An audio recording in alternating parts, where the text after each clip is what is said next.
if you want to do what I did, and that's improve your female speaking voice, you can even get one-on-one consults with Andrea via online video conferencing. Go to genderlife.com/consult to check for availability, or just get your own copy for uninterrupted offline viewing at genderlife.com. Another real stress test of our voices is coughing. And this is something that really takes some control and will probably take you some time to get used to. Because again, like laughter, coughing is an involuntary response. So you kind of have to find a way that if a cough catches you off guard, that you can sort of save yourself by bringing it up into female range at the end. So what you should start with is a very soft little cough, like this. And see how that sounds really high-pitched? That's where you want to kind of end any cough that catches you off guard. So even if it starts off like this, it's like you can almost bring yourself back around. So let's try a few more.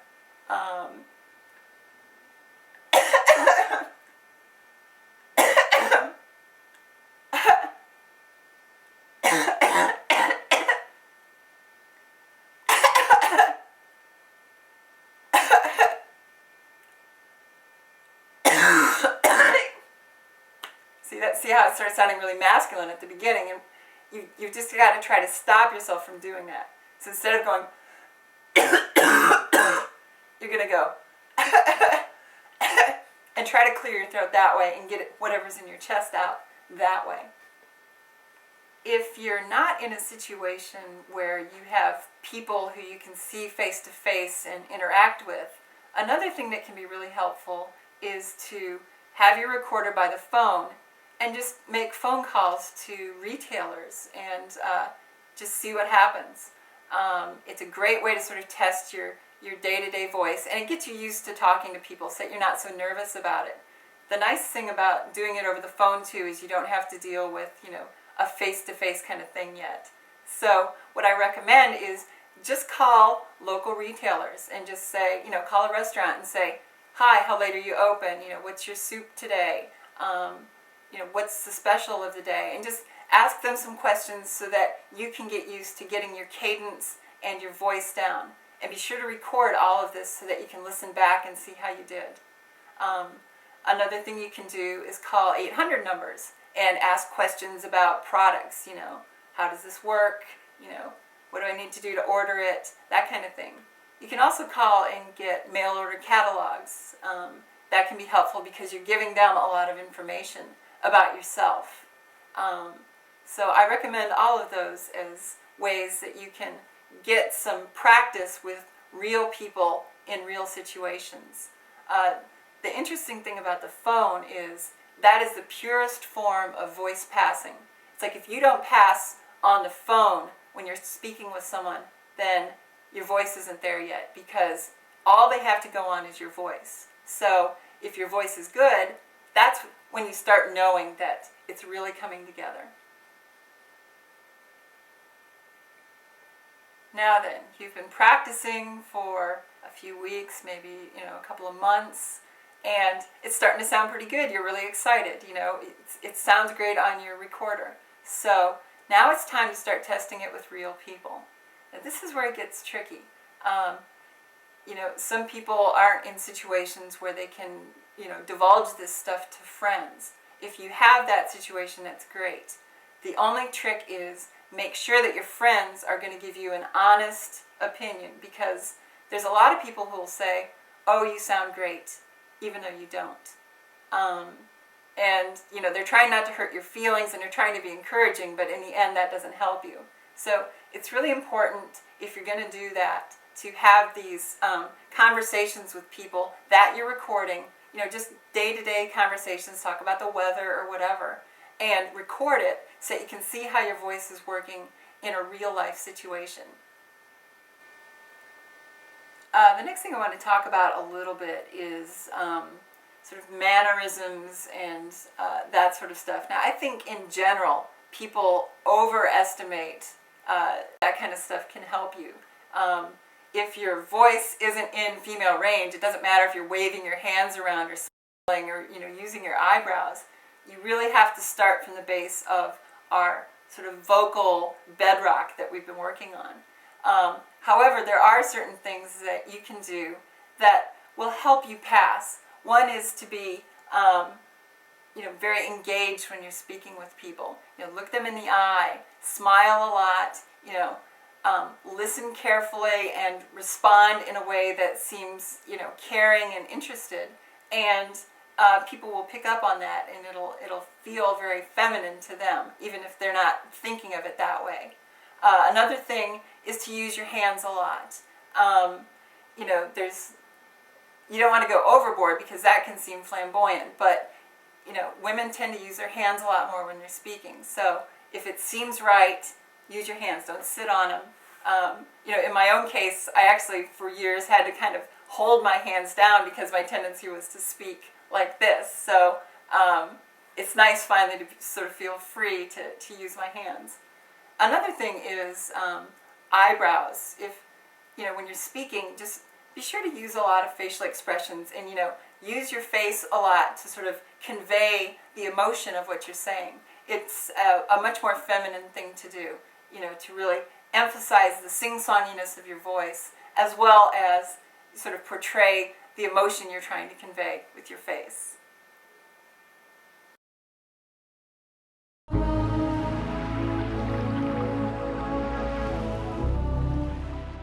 So we're getting really close. Right now, you've got your real-world exercises down. Things are coming along great, but there's still a few more things that are going to come up that you really should work on. We're going to cover those in the advanced exercises. Another thing that can be really helpful, but you have to do it kind of carefully and make sure that you're not getting into your falsetto range, is singing along with female singers who are in your voice range. That requires picking specific singers and especially specific songs, because if they get above notes that you can sing, then you're going to go into your falsetto, and that's not going to help you. It's actually going to hinder you by teaching you bad habits. So try to pick people who have a very low voice. In my own case, I found Katie Lang to be very helpful, or Sean Colvin, or Fiona Apple, or Madonna. A friend of mine really liked using Tori Amos as her sort of vocal role model. You might also consider listening to personalities on the radio who you like. Now you have to be careful there too, because a lot of women on radio have very deep, resonant voices. So don't take a role model that has a voice that's too low for you. Try to find somebody who might have, some stuff that you can record off the radio, and then try to emulate their inflection and their style. So you remember in exercise 16 when we were working on trying to find our break? What I want you to do is work at or just above your break and try to work on improving your range, because if you can get your break to be a little bit higher, that just gives you a little more room to play with your sing-songiness, so that it doesn't sound so pinched and false when you're doing it. So practice that, listen to it, see what happens. Okay, this next thing, we're going to go back to talking about falsetto a little bit. Now I know earlier I said falsetto's a bad thing, but it's not always a bad thing now that you're at the advanced exercises. Women tend to go up into their falsettos, sometimes at the beginning or ends of sentences, sometimes in the middle. It just depends on their inflection. If you listen to the next couple of sentences I do, I think you'll see what I'm saying. It's almost what we were talking about with Valley Girl talk before. So if I say, are you going to go to the party? Do you hear how party goes up into my falsetto? Party. What you want to try to do is get that so that it doesn't sound creaky or forced. And it takes a little bit of practice to figure out how to lilt it up to that point or bring it back down. And so you can try to do it by going up, and you can try doing it by coming down from it. So let's try going up first. I'll use party as a word. Ready? Party. Party. Party. Party. Now let's try another sentence. Have you ever seen such a cute baby? Have you ever seen such a cute baby? Great. Another common word you're going to need to be able to do this falsetto trick with is the word hi, because you use it at the beginning of a sentence, so you're going to be starting your voice with this sort of strange falsetto thing sometimes. So you go, hi. Do you hear how I started in my falsetto and then came back down into my regular register? So you try that a few times and record these. Ready? Hi. Hi. Hi.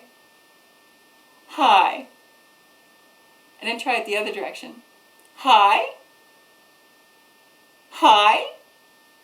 And you'll notice like that last one was a little croaky. It'll take you a while to find your point, but if you do it long enough, eventually it'll feel second nature.